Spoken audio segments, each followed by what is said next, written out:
Before we begin the story, let us know where you're watching from by leaving a comment below. If you enjoy this video, don't forget to like and subscribe. Have a wonderful day. Enjoy the story. Amara stood frozen at the altar, the cathedral's stained glass windows casting rainbow shadows across her ivory gown. The church had fallen into a devastating silence, broken only by the occasional whisper rippling through the crowd of 300 guests. Her trembling hands clutched the bouquet of blush-colored peonies so tightly that water from the stems trickled down her wrists. "He's not coming," her sister Raven whispered, squeezing her arm. "Lucas texted. He said he can't go through with it." The words hit Amara like a physical blow. 6 years of love, 18 months of planning this day, all shattered by a text message. She felt her knees weaken as the whispers grew louder. "Did you hear? Stood up at her own wedding. Poor thing." Amara lifted her chin, tears threatening to spill from her dark eyes. The weight of 300 stares pressed against her skin, suffocating her with pity. She turned to look at her father, whose eyes were filled with a mixture of rage and heartbreak. "I need to address everyone," she said, her voice surprisingly steady despite the hurricane of emotions tearing through her chest.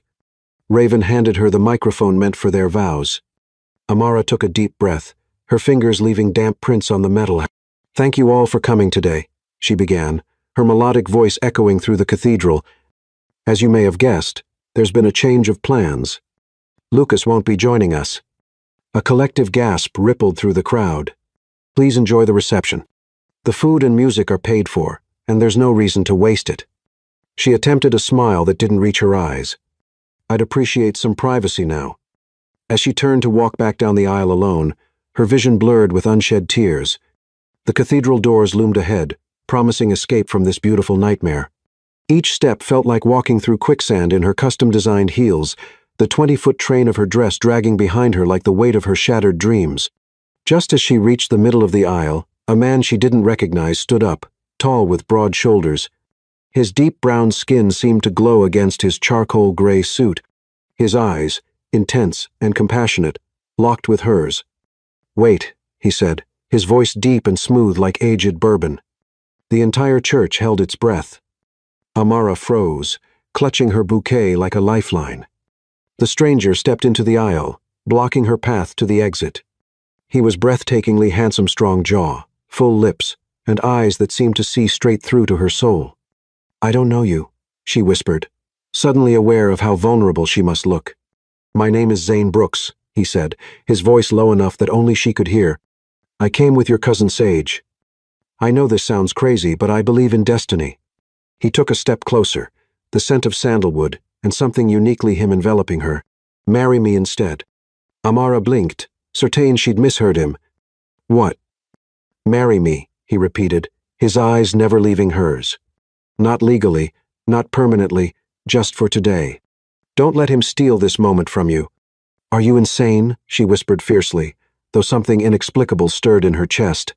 "Probably," he conceded with a small smile that crinkled the corners of his eyes. "But I've spent my life playing it safe, and where has that gotten me?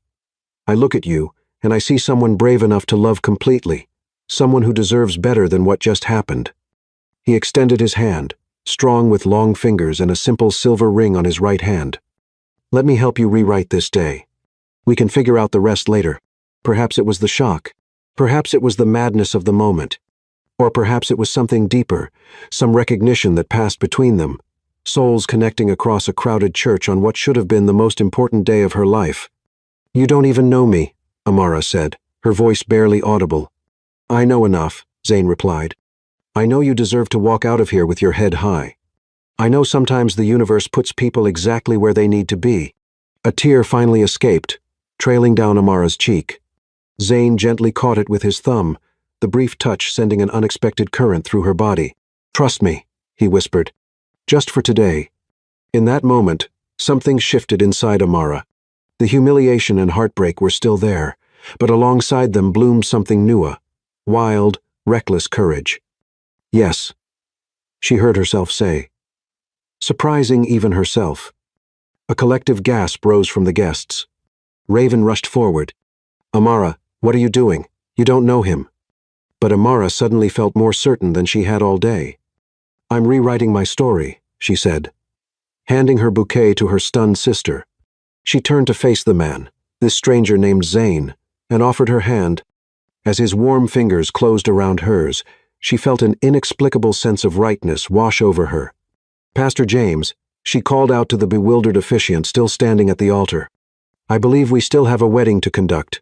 The next moments passed in a surreal blur. Whispers and exclamations rippled through the church as Amara walked back to the altar, this time with Zane by her side. Her father's face was a mask of confusion, her mother frozen in shock. "Are you absolutely certain?" Pastor James whispered when they reached him. Amara looked at Zane, at this beautiful stranger whose eyes promised shelter in the storm. "I'm sure." What followed was a ceremony unlike any the old cathedral had witnessed in its 100-year history. Pastor James, clearly baffled but professional, adapted the ceremony as best he could. When it came time for rings, Zane shocked her by producing a simple gold band from his pocket. "It was my grandmother's," he explained quietly. "I carry it for luck. Use it for now." The metal was warm against her skin as he slid it onto her finger. When Pastor James pronounced them husband and wife, Zane hesitated, clearly unsure how to proceed with the kiss. Amara surprised herself again by rising on her tiptoes and pressing her lips gently against his. What she didn't expect was the jolt of electricity that passed between them, or how his hand instinctively moved to the small of her back, steady and strong. The kiss lasted only seconds, but when they parted, both were breathing a little faster. Something had shifted between them, something neither had anticipated. "Congratulations," Pastor James said, still looking thoroughly confused.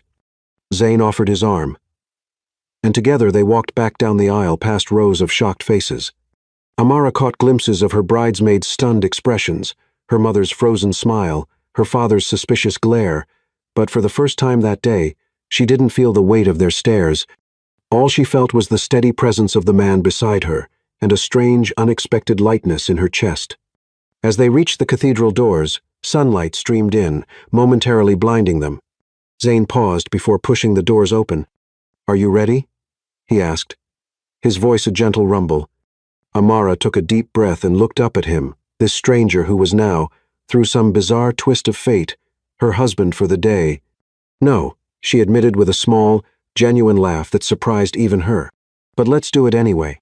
He smiled then, a full, radiant smile that transformed his serious face and made her heart flutter unexpectedly. "That's the spirit, Mrs. Brooks," he said, pushing open the doors to whatever waited on the other side. As they stepped into the brilliant autumn sunshine, rice and rose petals showering down upon them from the guests who had rushed outside, Amara felt something she hadn't expected to feel today. Hope. This wasn't the wedding she had planned, and Zane Brooks wasn't the groom she had chosen.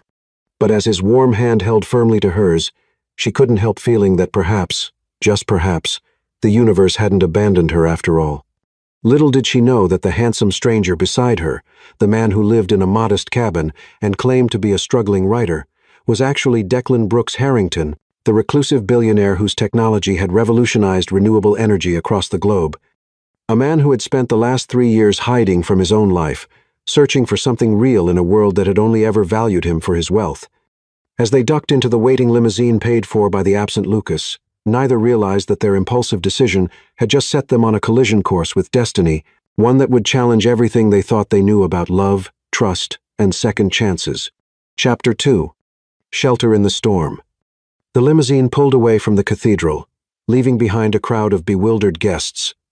Inside, Amara sat with her elaborate train carefully arranged around her, staring at the stranger who was now, in some bizarre sense, her husband. The privacy screen was up, giving them a moment of sanctuary from the chaos they'd just created. "I can't believe I just did that," she whispered, her fingers touching the unfamiliar gold band on her left hand. "I don't even know your last name or anything about you." Zane turned to face her fully, his expression gentle yet intense. "Brooks. Zane Brooks. And you're right. This is completely insane." A sudden laugh bubbled up from Amara's chest, unexpected, almost hysterical, but somehow freeing. Zane's serious expression cracked, and he joined her, the sound of their shared laughter filling the limousine. "What now?" she asked when they'd finally caught their breath. "I have 300 guests at a reception venue, expecting something." "We could make an appearance," Zane suggested. "Or we could disappear." The way he said disappear sent a shiver down Amara's spine, not of fear, but of possibility. Outside the windows, she noticed dark clouds gathering on the horizon. "There's a storm coming," she murmured. Literally and figuratively, Zane agreed, following her gaze. "What do you want to do, Amara Valentine?" The way he said her name, like he was savoring each syllable, made something warm unfurl in her chest. "I want to disappear," she decided. "Just for tonight. I can't face all those pitying looks." She turned to him. "Where would we go?" "I have a place," he said, reaching for the intercom to speak to the driver. "A cabin by Lake Sapphire. It's about an hour from here." Amara raised an eyebrow. "You're asking me to go to a remote cabin with a man I just met?" Zane's expression grew serious. "I promise you'll be safe. You can have your own room, your own space. I just thought you might want somewhere peaceful to process everything." He hesitated. "Or I can take you wherever you want to go." There was something in his Isan earnestness, a depth of feeling that made Amara believe him. Besides, after the madness of marrying a stranger at her own wedding, what was one more reckless decision? "The cabin sounds perfect," she said. 45 minutes later, the skies opened. Rain pounded against the limousine as it turned onto a winding gravel road lined with towering pines. Through the sheets of water, Amara caught glimpses of a vast, steel-gray lake, its surface churning with the storm. The limousine finally stopped before a cabin that was nothing like Amara had imagined.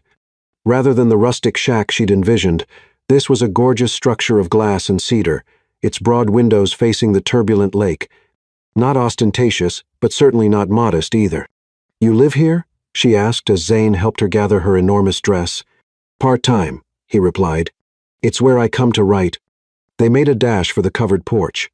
Amara's elaborate gown instantly soaked despite Zane's suit jacket held over her head. By the time they reached the door, they were both laughing again, water dripping from Zane's dark curls onto his forehead. "Welcome to Lakeshore," he said, opening the door with an old-fashioned key. Inside, the cabin was warm and inviting, open concept with vaulted ceilings, a stone fireplace dominating one wall, and comfortable, understated furniture facing the dramatic view of the storm over the lake. Bookshelves lined every available wall, crammed with well-loved volumes. "It's beautiful," Amara breathed, leaving wet footprints on the polished hardwood floor. "Let me get you something to change into," Zane said, disappearing down a hallway. Left alone, Amara wandered to the windows, watching lightning fork across the darkened sky. The woman reflected in the glass looked like a stranger her carefully styled hair, now falling in damp tendrils around her face, mascara slightly smudged beneath her eyes, wedding dress clinging to her curves. "Who are you?" she whispered to her reflection. "What are you doing here?" Zane's voice called from behind her. He held out a soft-looking Henley shirt and flannel pajama pants. "These will be too big, but they're dry. Bathroom's through there." Amara accepted the clothes, their fingers brushing momentarily. "Thank you." For all of this, in the bathroom, she faced the monumental task of extracting herself from her wedding gown. After several minutes of contortion, she admitted defeat and poked her head out the door. "Zane, I hate to ask, but I need help with all these buttons." He appeared in the hallway, now changed into dry jeans and a simple black t-shirt that hugged his broad shoulders. Something fluttered in Amara's stomach at the sight. "Turn around," he said softly. Amara presented her back to him, gathering her now damp hair over one shoulder. She felt his presence behind her, warm and solid. Then the gentle pressure of his fingers on the first pearl button at the nape of her neck. "There are 37 of them," she said, her voice unexpectedly husky. "I'll count each one," he replied, his breath warming her skin. True to his word, he murmured each number as his fingers worked their way down her spine. By the time he reached 22, Amara's eyes had fluttered closed, her body hyper-aware of his proximity, of the careful way his knuckles occasionally brushed against her bare skin. 37, he finally whispered, his voice deeper than before. The dress loosened, and Amara clutched it to her chest before it could fall. Their eyes met in the bathroom mirror, hers wide and dark, his intense and unreadable "Thank you," she managed. He nodded once, then retreated, pulling the door closed behind him. Alone again, Amara let out a shaky breath she hadn't realized she'd been holding. She stepped out of the puddle of ivory satin and laced $30,000 worth of broken dream sand into Zane's clothes. which smelled faintly of sandalwood and pine. When she emerged, the cabin had transformed. Candles flickered on every surface, casting a golden glow through the space. Outside, the storm had intensified, and with a distant crack of thunder, the lights flickered once, twice, then went out completely. Perfect timing, Zane said from where he knelt by the fireplace, coaxing flames from kindling. Power's out, but we've got fire, candles, and wine. He gestured to a bottle and 2 glasses on the coffee table. Amara curled up on one end of the sofa, tucking her bare feet beneath her. So, Zane Brooks, tell me who I married today. He poured 2 glasses of deep red wine and handed one to her before settling at the opposite end of the sofa. In the firelight, his features were sculpted shadows and warm planes, devastatingly handsome, yet somehow vulnerable. I'm 24. I grew up in Chicago. I write mostly environmental pieces for magazines. Some fiction when I can. Each fact was delivered simply, without embellishment. All technically true, though what Zane didn't mention was that the environmental pieces were actually policy papers that had shaped legislation across 3 continents, or that his fiction had won critical acclaim under a pseudonym. He didn't mention the billions in his accounts, or the technology company that bore his family name. What made you come to my wedding? Amara asked, sipping her wine. And then do what you did? Zane looked into the fire, considering.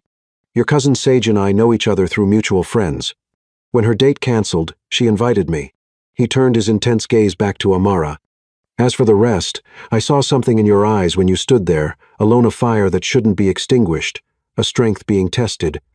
His honesty disarmed her. I felt like I was drowning, she admitted. But you weren't. You were breathing underwater. He leaned forward slightly. Now it's your turn. Tell me who Amara Valentine is. Outside, thunder cracked directly overhead, making Amara jump and slosh wine over her fingers. Zane immediately reached out, catching her hand to steady the glass. His touch sent warmth spiraling up her arm. Sorry, she laughed nervously, setting down her glass. Storms make me jumpy. We don't have to talk, Zane said, still holding her hand. We can just be. Something about the way he said it without expectation, without pressure made Amara's eyes fill with tears. All day, people had wanted things from her. Strength, composure, decisions. Zane was simply offering presence. I'm a music therapist, she said, surprising herself by not pulling her hand away. I work with trauma survivors, using music to help them process and heal. I was supposed to leave tomorrow for a 2-week honeymoon in Bali. You still could go, Zane suggested. Might be good to get away. Amara shook her head. Those reservations were in Lucas's name, his credit card. She looked down at their joined hands. Besides, I don't think I want any reminders of what was supposed to be. Another crack of thunder, and the cabin plunged into deeper darkness as several candles guttered out. Zane reluctantly released her hand to relight them, his face a study in golden light and shadow as he moved around the room. What about music? He asked, returning to the sofa, sitting slightly closer than before. Do you play, or just work with it therapeutically? Both, Amara replied, warming to the subject she loved most. Piano primarily, some guitar. Music has always been my sanctuary. Mine too, Zane said softly. My mother played before she died. The simple statement held volumes of unspoken grief. Without thinking, Amara reached for his hand this time, her smaller fingers entwining with his. I'm sorry, she said. Their eyes met in the flickering light, and something passed between them: recognition, connection, possibility. Outside, the storm raged on, but within the cabin, a different kind of electricity charged the air. This is crazy, Amara whispered, not specifying whether she meant their impromptu marriage, this moment, or the undeniable pull she felt toward him. Completely, Zane agreed, his gaze dropping to her lips for just a moment. Neither moved away. The fire crackled. Rain lashed against the windows, and in that stolen moment, sheltered from the storm outside and the storms of their own lives, 2 strangers who had impulsively bound themselves together began to wonder if perhaps the universe hadn't made a mistake after all. Zane's free hand rose slowly, giving her every chance to pull away, and gently brushed a damp curl from her cheek. His touch lingered, feather light against her skin. Amara, he said, her name a question and a prayer. Their first real kiss knot, the perfunctory one at the altar, was as inevitable as the tide meeting the shore. Amara leaned in just as Zayn did, their lips meeting in the middle, tentative at first, then with growing certainty. His hand cradled her face, thumb tracing her cheekbone as though memorizing its curve. Her fingers tightened around his, anchoring herself as the world seemed to tilt beneath her. The kiss deepened. Amara's free hand finding its way to Zayn's chest, feeling the strong, rapid beat of his heart beneath her palm. When they finally parted, both were breathing unevenly, eyes wide with surprise at the intensity of what had passed between them. "I wasn't planning that," Zayn admitted, his voice rough. "Neither was I," Amara replied, her lips still tingling. "But I'm not sorry." A smile, genuine and unguarded, transformed Zayn's serious face. "Neither am I." Outside, the storm continued to rage, but inside the cabin by the lake, something new had taken root, fragile and unexpected, yet undeniably real. Neither Amara nor Zayn knew what the morning would bring, what complications awaited them in the light of day. But for now, in the sanctuary they'd created, the present moment was enough. Chapter 3. Hidden Truths. Morning light filtered through the cabin windows, painting golden stripes across Amara's face.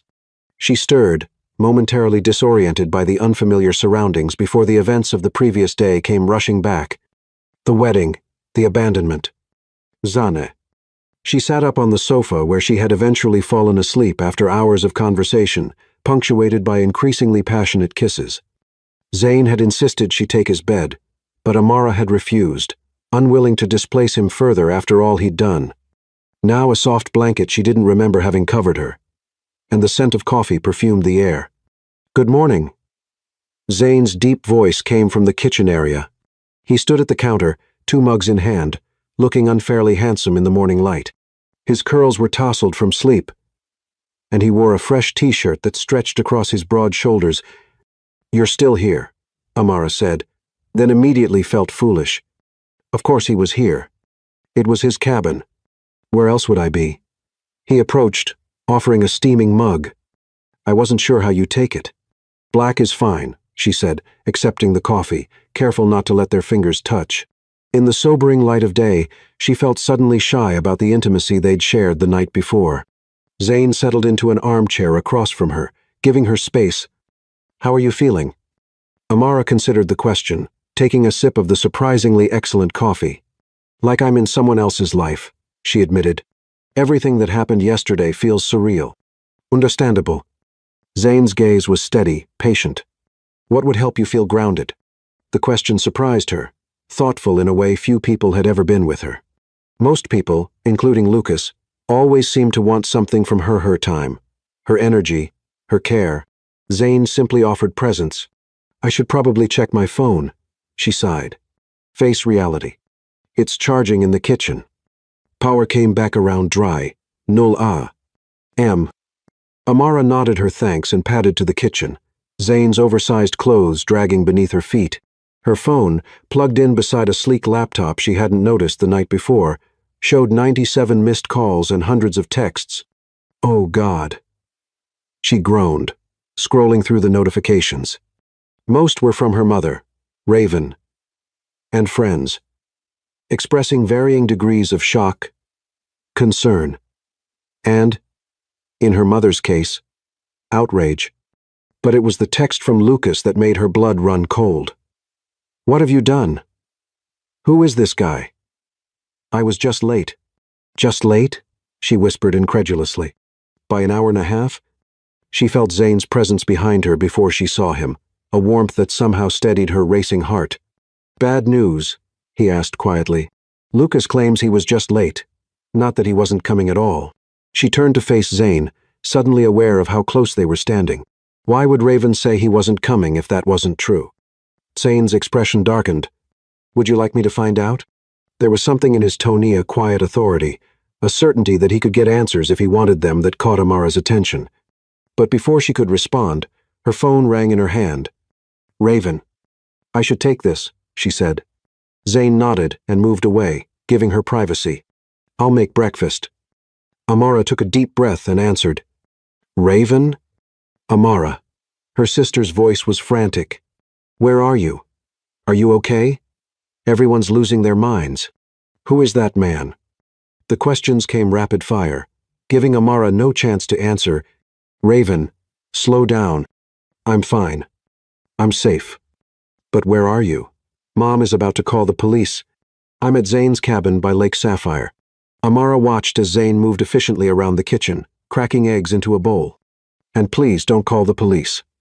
This was my choice. Your choice, Amara? You married a total stranger after Lucas. After Lucas what? Amara interrupted. You told me he texted that he wasn't coming. A pause. That's what he said.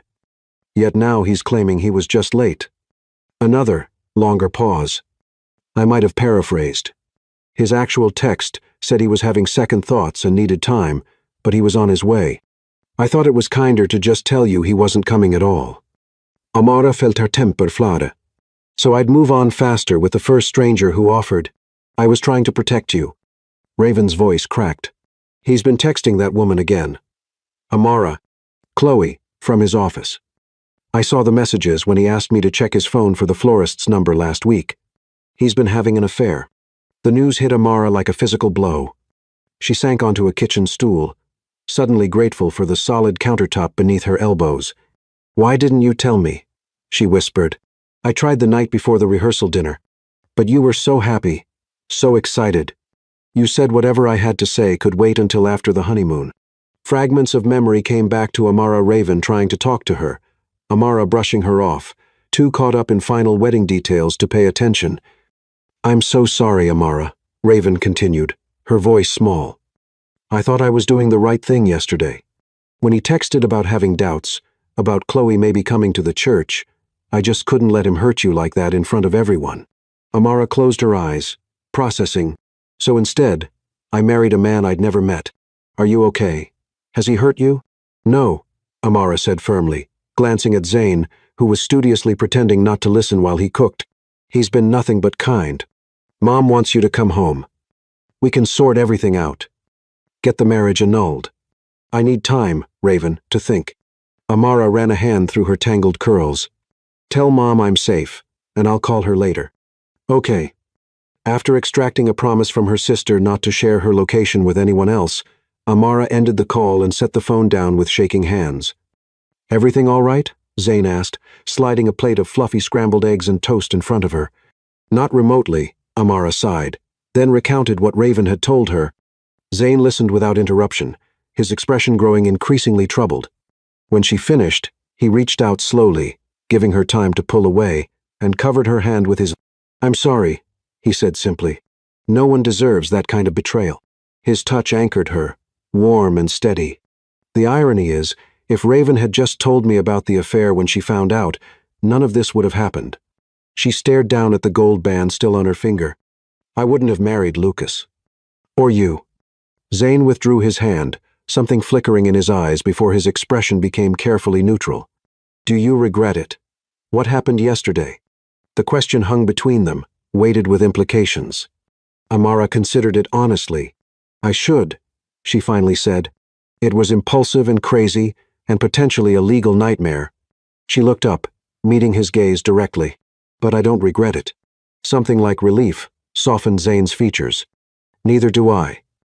They ate in companionable silence for a while, the morning sun strengthening outside the windows, turning the lake into a mirror of dancing light.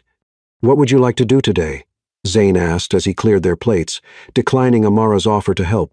She considered, I need some clothes that aren't wedding-related or borrowed, and I should probably get my things from the apartment I shared with Lucas. Zane nodded. I can take you, or lend you my car if you'd prefer to go alone. Would you mind coming with me? The thought of facing the apartment with all its memories and the remnants of the life she'd planned, alone, was too daunting. Of course. An hour later, freshly showered and wearing her wedding day, lingerie beneath Zane's clothes, a fact that made her acutely aware of her body whenever his gaze landed on her, Amara sat beside him in a modest but well-maintained Volvo, headed toward the city. Can I ask you something? She said, watching his profile as he drove. Anything. Why do you have a woman's ring in your pocket? The one you gave me yesterday. Zane's hands tightened imperceptibly on the steering wheel. It was my grandmother's, he said, like I told you. She gave it to me before she died.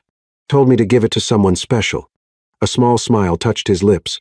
She was very specific that I shouldn't waste it on an engagement ring. Said those were commercialized nonsense. It should be a gift of meaning, not obligation. She sounds wonderful. She was. Nostalgia softened his features. She raised me after my parents died. Taught me the value of simplicity. Amara glanced around the understated but clearly high-quality car. Is that why you live in a cabin in the woods? Simplicity? Partly, Zane admitted, but it's also about authenticity. In my experience, people behave differently when they think you have resources. The careful way he phrased it caught Amara's attention. And do you have resources? Zane's smile turned enigmatic. I have enough. For what matters? Before Amara could probe further, they arrived at the upscale apartment building she'd shared with Lucas. Her stomach clenched at the sight. We can do this another day, Zane offered, sensing her hesitation. Amara squared her shoulders. No, I need to face this. In the elevator, riding up to the 12th floor, Amara became acutely aware of Zane's proximity, of the slight scent of sandalwood that seemed to cling to him, of how his presence both calmed and excited her in equal measure. When his hand brushed hers as they stepped out onto her floor, she impulsively twined her fingers with his. Zane looked down at their joined hands, then at her, a question in his eyes. For courage, she explained softly. His answering smile sent warmth cascading through her. That warmth evaporated as she unlocked the apartment door. Inside, evidence of Lucas's hasty departure was everywhere, drawers left open, closet doors ajar, a half-empty bottle of expensive scotch on the coffee table. He's been here, she said, moving further into the space she'd once considered home. Recently, on the dining table lay an envelope with her name scrawled across it. With a feeling of dread, she opened it to find a brief note. Amara, took what's mine. Joint accounts emptied. Your stunt yesterday voided our prenup. Lawyer will contact the bastard. She whispered, feeling the blood drain from her face. What is it? Zane moved to her side, radiating concern. She handed him the note wordlessly, then sank into a dining chair. We had nearly $30,000 in our joint accounts for the honeymoon, for a down payment on a house. Her voice caught. My portion was at least half of that. Zane's expression darkened as he read the note. This is theft. We can go to the police. The accounts were joint. Legally, he had every right. She pressed her fingers to her temples, where a headache was blooming. I can't believe I was so stupid. You weren't stupid, Zane said firmly, crouching beside her chair to meet her eyes. You were trusting. There's a difference. The conviction in his voice, the fierce protectiveness in his gaze, made something shift in Amara's chest. Without thinking, she leaned forward and pressed her lips to his. Unlike their kisses the night before, which had been exploratory and gradually deepening, this kiss was immediate and intense. Zane made a sound of surprise before responding, one hand coming up to cradle the back of her head, fingers tangling in her curls. Amara poured everything into the kiss, her hurt, her anger, her growing attraction to this enigmatic man who had stepped into her life at its lowest point, and somehow made her feel safe again. When they finally broke apart, both were breathing hard. What was that for? Zane asked, his voice husky. For being the one good thing in this mess, Amara answered truthfully. He searched her eyes for a moment, then nodded once, as if coming to a decision. Let's get your things and go home. Home. The casual way he referred to his cabin as their shared space made Amara's heart skip. It should have terrified her, this rapid intimacy with a virtual stranger. Instead, it felt like the only solid ground in a world that had shifted beneath her feet. As they moved through the apartment, gathering her belongings, Amara noticed things about Zane that didn't quite align with his simple writer personae way he assessed the space with one sweeping glance, the expert way he helped her check her jewelry box to ensure nothing was missing, the fluid grace with which he moved, like someone who had trained physically for years. Her suspicions deepened when he excused himself to take a call while she was packing clothes. Through the partially opened bedroom door, she caught fragments of his conversation. Yes, I need full background. Financial history. Lucas Chen. Recent transactions. Zane's voice was different, crisp, authoritative. Use the secure channel. Priority level 1. When he returned, his expression was carefully neutral. But Amara sensed a tension in him, that hadn't been there before. "Everything okay?" she asked, watching him closely. "Fine," he said too quickly. Then, seeming to catch himself, he added, "Just my agent checking in." The lie hung between them, small but undeniable. Amara chose not to challenge it, instead focusing on finishing her packing.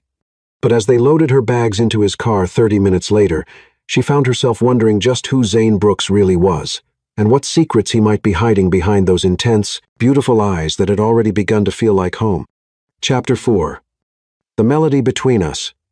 The drive back to the cabin was quiet, tension simmering beneath the surface.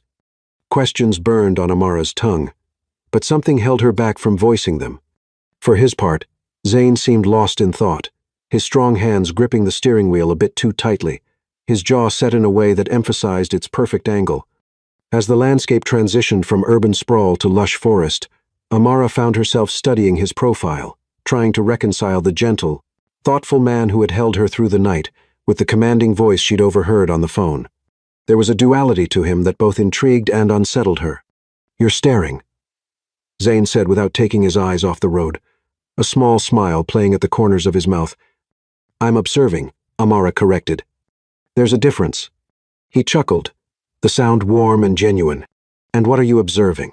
"That you're more complicated than you let on." His smile faded slightly.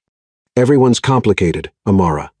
"True, but not everyone makes mysterious phone calls about background checks while helping me pack." Zane's hands tightened on the wheel, the only indication that her words had landed. After a beat of silence, he sighed. "You heard that?" "Some of it." Amara turned more fully toward him. "Are you going to tell me who you really called?" "Because we both know it wasn't your agent."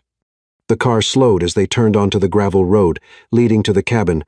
Zane seemed to be weighing his words carefully. "I have a friend in financial security," he finally said. "I asked him to look into Lucas's recent transactions to see if there's a way to recover what he took from you." Relief and embarrassment washed through Amara in equal measure. "Oh, I should have told you," Zane continued, pulling up to the cabin and cutting the engine. "I didn't want to give you false hope if nothing comes of it." The afternoon sun caught in his dark curls as he turned to face her, his eyes sincere and searching. "I'm sorry for not being transparent." Something in his apology, the genuine regret, the absence of excuse touched Amara deeply. How different from Lucas, who had never once in their 6 years together offered a straightforward apology. "Thank you," she said softly, "for trying to help." Zane reached across the console, his fingers tentatively brushing hers. "Whatever happens between us, whether this lasts a day or longer, I want you to be okay financially, emotionally, in every way." The simple sincerity of his words made Amara's throat tighten. She turned her hand over, lacing her fingers with his. "You continue to surprise me, Zane Brooks." His smile returned, transforming his serious face. "Good surprises, I hope." "So far." She squeezed his hand once before releasing it. "Let's go inside. I want to freshen up before I call my mother and face the music." Together, they carried Amara's bags into the cabin. The familiar scent of cedar and pine enveloped her as she stepped inside, feeling strangely like coming home despite having spent only one night there. "I put fresh towels in the guest room," Zane said, setting her suitcase down in a cozy bedroom with a view of the lake. "Take all the time you need." After a hot shower and a change into her own clothes-simple black leggings and an oversized emerald sweater, Amara felt more like herself than she had since the wedding disaster. She found Zane in the kitchen, preparing a late lunch. "Something smells amazing," she said, perching on a bar stool. "Just a simple pasta," he replied, stirring a sauce that looked anything but simple. "How are you feeling?" "Better." She watched as he moved with practiced ease around the kitchen. "You cook often?" "It relaxes me." He offered a spoonful of sauce for her to taste. "Too much pepper?" Amara accepted the taste, the rich flavors exploding on her tongue. "It's perfect," she said, licking her lips. Zane's eyes darkened as they followed the movement, and the air between them suddenly charged with awareness. He cleared his throat and turned back to the stove. I noticed your suitcase was pretty heavy for just clothes," he said, clearly trying to lighten the mood. "What else did you bring?" Amara smiled, allowing the moment to pass. "My digital keyboard. I couldn't leave it behind. It was a gift from my grandmother when I graduated music therapy school. You're welcome to set it up here, Zane offered, serving their pasta into elegant bowls. There's plenty of space. They ate at the small breakfast nook, the conversation flowing easily between them. Amara found herself sharing stories about her work, about the profound moments when music unlocked something in her traumatized clients, allowing healing to begin. Zane listened with genuine interest, asking thoughtful questions that showed he was truly engaged. "What about you?" she asked as they cleared the dishes together. "What do you write about?" A shadow passed across his face, there and gone so quickly she almost missed it. Environmental issues, mostly the impact of corporate policies on natural resources. Not exactly the stuff of riveting dinner conversation. "I disagree," Amara countered it. "The planet's well-being should be everyone's dinner conversation." Zane's smile returned, warming his eyes. "A woman after my own heart." The phrase hung between them, laden with implications neither was quite ready to address. Amara turned away, suddenly shy. "I should call my mother before she really does send the police after us." "Use the deck if you want privacy," Zane suggested, nodding toward the sliding glass doors. "The lake is particularly beautiful this time of day." The call with her mother went about as well as Amara, expected a mixture of frantic concern, anger, and demands that she return home immediately.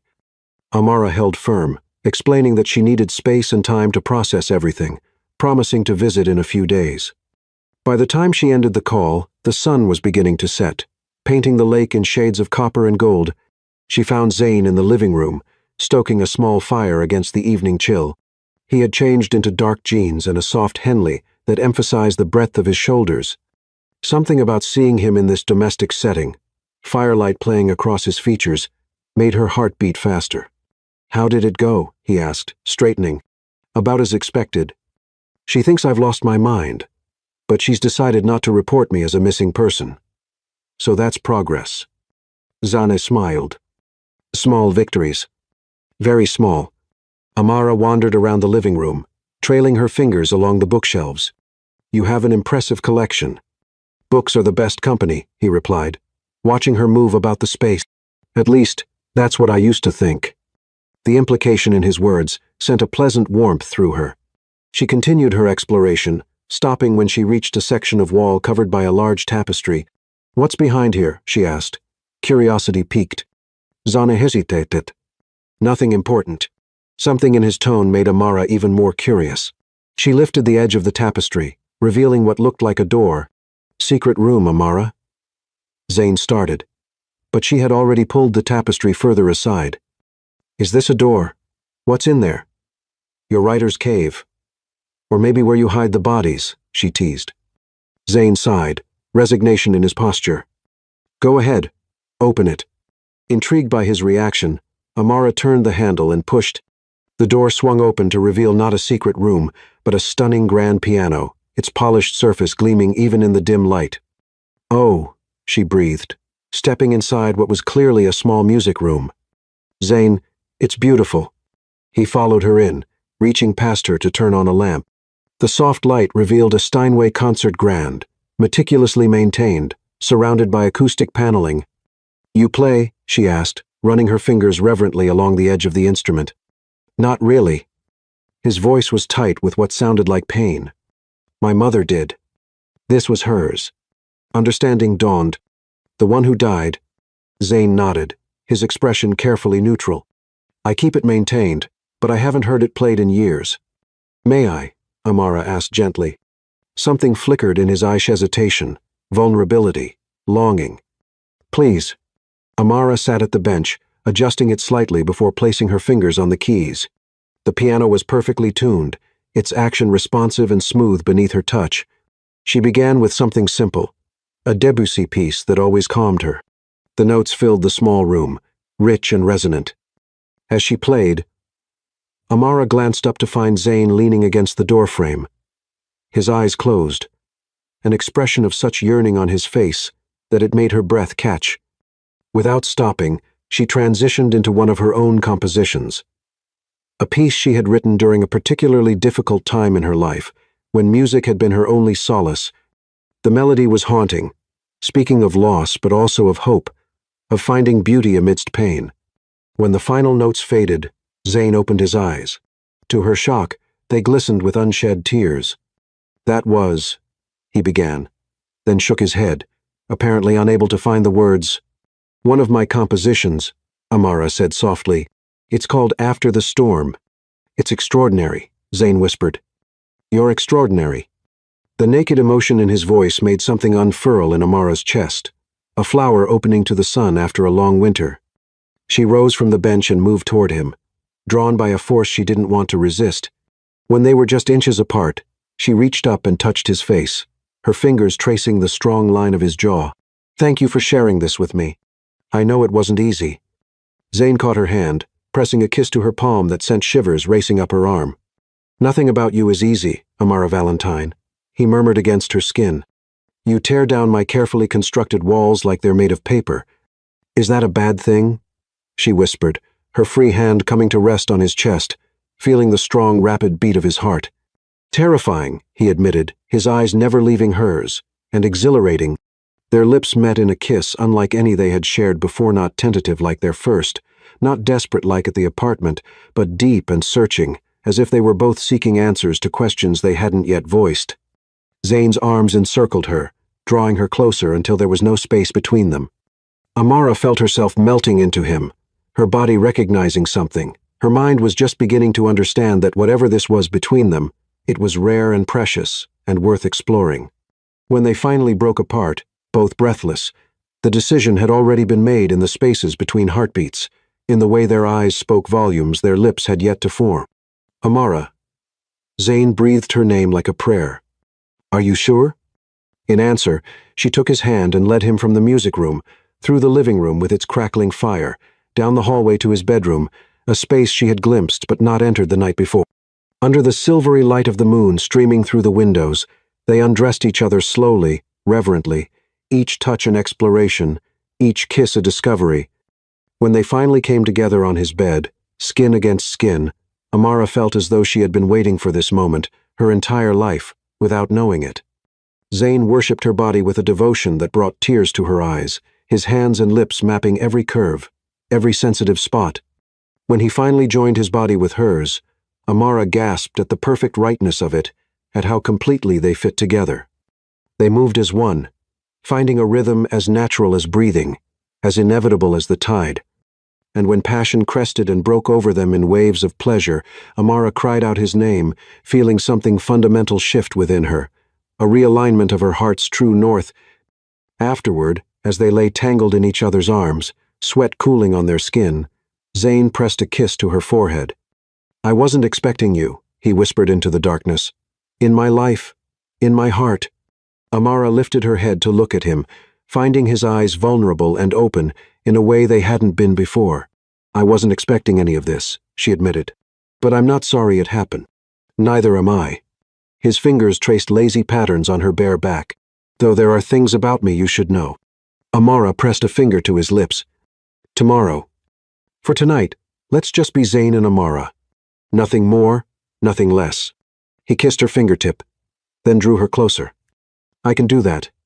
As Amara drifted toward sleep in the shelter of Zane's strong arms, she realized with perfect clarity that whatever happened next, whatever secrets Zane was keeping, whatever complications awaited them in the morning, something profound and irreversible had happened between them. A connection had formed, deep and abiding, like the roots of ancient trees intertwining beneath the soil. And for the first time since being abandoned at the altar just 2 days ago, Amara felt not just consoled, not just distracted, but truly, completely alive. Chapter 5. The X returns. Morning sunlight streamed through the windows, painting golden patterns across the tangled sheets. Amara awoke slowly, her body pleasantly sore in ways that brought a smile to her lips before she even opened her eyes. The memory of the night before Zane's hands on her skin, his lips tracing fire down her body, the way he'd whispered her name as they moved together sent a delicious shiver through her. But the space beside her was empty. She sat up, clutching the sheet to her chest, momentarily disoriented. Had he regretted their night together? Had it all been too much too soon? The sound of a shower running calmed her racing thoughts. Of course, he was just bathing. Amara sank back against the pillows, inhaling his scent on the sheets, allowing herself a moment to process the whirlwind of the past 3 days. From abandoned bride to passionate lover in 72 hours, if someone had told her this would be her life a week ago, she would have laughed in disbelief. Yet somehow, lying in Zane's bed, surrounded by evidence of their passion, felt more right than anything had in a very long time. The shower stopped. A few moments later, Zane emerged from the bathroom with a towel slung low on his hips, droplets of water clinging to his broad shoulders. The sight of him all sculpted muscle and damp curls made Amara's mouth go dry. "You're awake," he said, his voice morning rough, in a way that sent heat pooling low in her belly.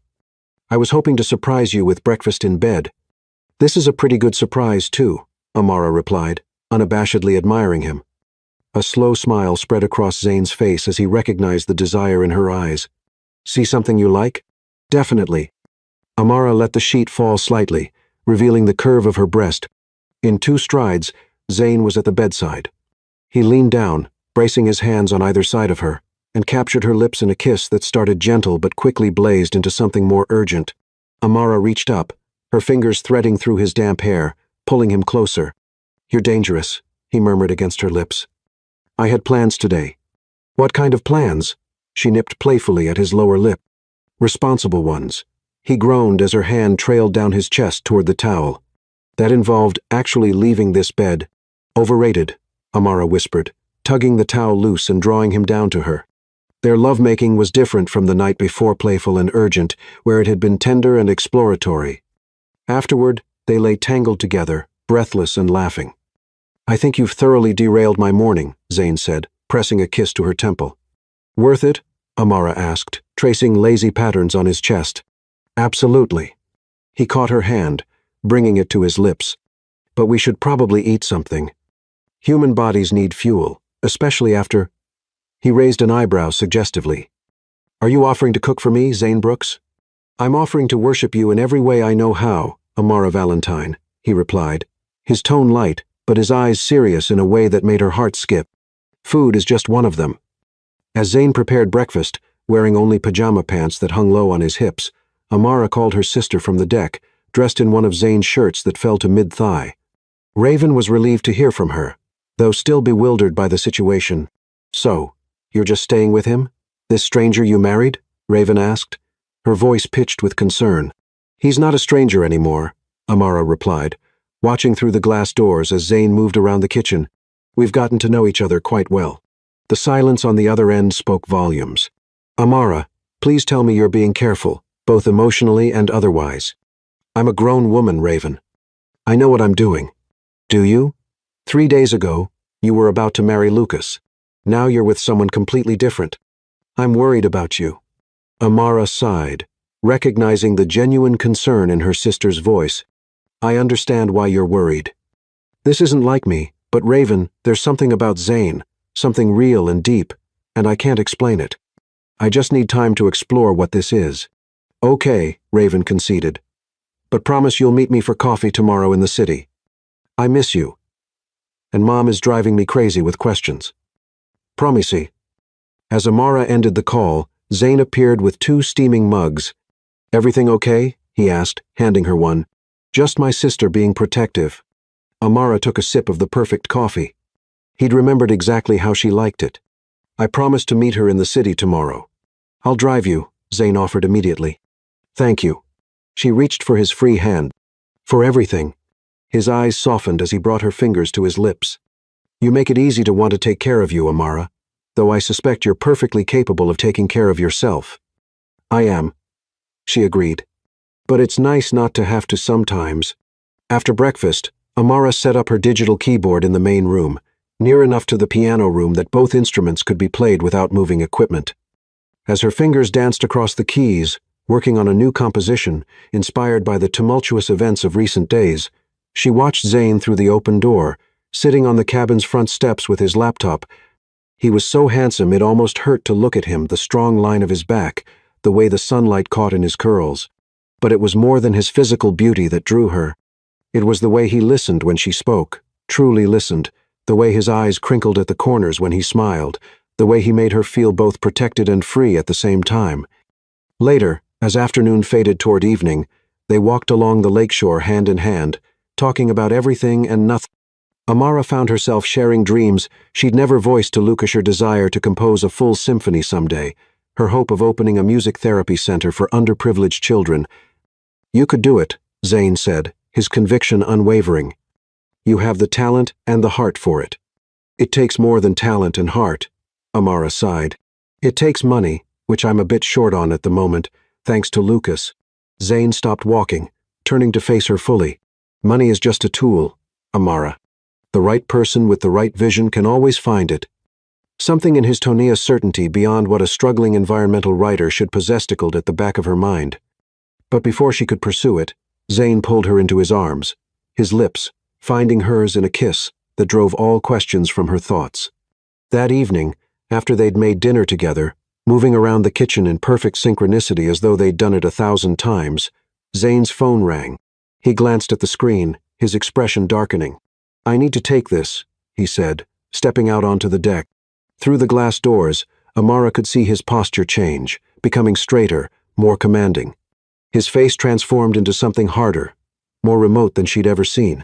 This wasn't Zane, the gentle, passionate lover. This was someone else, entirely. When he returned, that unfamiliar hardness lingered in his eyes for a moment before softening as they landed on her. "Everything okay?" she asked, studying him. "Just work," he said too casually. "My editor needs some revisions on an article." The lie hung between them, subtle but unmistakable. Amara chose not to challenge it directly. "Must be some serious revisions to put that look on your face." Zane hesitated, clearly weighing how much to share. "The truth is, I've been working on an investigative piece about corporate corruption in water rights. It's complicated. Not the whole truth, Amara suspected, but not entirely a lie either. Sounds important." "It is." He moved to her, cupping her face in his hands. "But not as important as this. As us." His kiss was different this time, urgent, almost desperate, as though he was trying to convey something words couldn't express.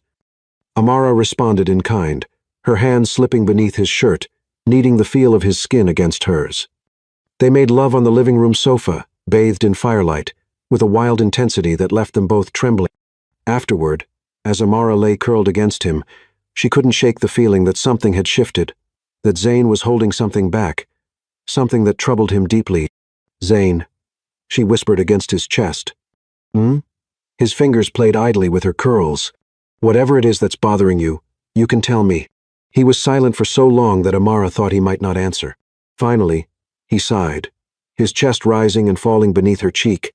"There are things about my life, about who I am, that I haven't told you," he admitted, his voice low. "Things that might change how you see me." Amara propped herself up on her elbow to look at him. "Try me." The vulnerability in his eyes nearly broke her heart. "I will. Tomorrow." "I promise." "Okay." She sealed the promise with a kiss. Tomorrow. Morning brought another perfect day, sunlight dancing on the lake's surface. After a shower together that led to another passionate encounter against the bathroom wall, Amara and Zane prepared to drive into the city for her coffee date with Raven. As Zane loaded Amara's keyboard into the car, she wanted to show Raven the new composition she'd been working. On his phone rang again. This time, the call was brief. But when he returned to her, his expression was grim. "What is it?" Amara asked, immediately concerned. "That was my contact in financial security," Zane said carefully. "The one looking into Lucas's accounts." Amara's heart skipped. "Did he find something?" "Yes. The money Lucas took from your joint account, she used it to place a down payment on a condo in the city." "Wait, he bought property just days after leaving me at the altar?" Amara felt her temper flare. "With my money?" "With your money," Zane confirmed, his own anger evident in the tight line of his jaw. In both his and Chloe's names. The betrayal stung all over again, sharp and fresh. "That bastard. My contact is building a case with the right documentation. We can prove that portion of the funds was clearly yours, especially if you have records of deposits."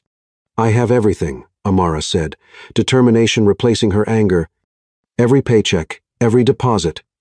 I keep meticulous records." Zane's smile was fierce with pride. "That's my girl."